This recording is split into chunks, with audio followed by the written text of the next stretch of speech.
બનાસકાંઠાના ઓગળ તાલુકાના વેપારી મથક થરામાં ટોટાણા રોડ ઉપર IRM સંલગ્ન નાગેશ્વર CNG સ્ટેશનનું ભવ્ય ઉદ્ઘાટન દેવ દરબાર જાગીર મઠના મહંત શ્રી બળદેવનાથ બાપુના વરદ હસ્તે કરવામાં આવ્યું.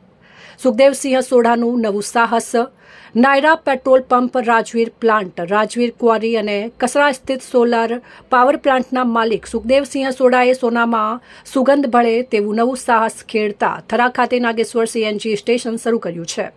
ઉદ્ઘાટન પ્રસંગે થળી સમાજના જાગીર મઠના મહંત શ્રી શંકરપુરી બાપુ, થરા જાજાવડા મઠના મહંત ભરતગીરી બાપુ, ગુંઠાવાડા હનુમાનજી મંદિરના મહંત રામદાસ બાપુ સહિત અનેક સંતો, મહંતો, રાજકીય આગેવાનો, પદાધિકારીઓ અને 18 આલમના લોકો મોટી સંખ્યામાં ઉપસ્થિત રહ્યા હતા. નવા CNG સ્ટેશન શરૂ થતાં જ ગેસ ભાવના ભરાવવા માટે નાના મોટા વાહનોની લાઈનો જોવા મળી હતી. હવે થરા અને આજુબાજુના વિસ્તારોમાં ગેસ પર ચાલતા વાહન ચાલકોને નજીકમાં જ CNG ભરાવવાની સુવિધા મળશે. નાયરા પેટ્રોલ પંપના મેનેજર રઘુભાઈ જોશીએ જણાવ્યું હતું કે હવે સ્થાનિક વેપારીઓ અને વાહન ચાલકોને ધંધા રોજગાર માટે દૂર સુધી ગેસ ભરાવવા જવાની મુશ્કેલી દૂર થશે અને સમય તથા ખર્ચ બંનેની બચત થશે. અહેવાલ કનુજી ઠાકોર, બનાસકાંઠા.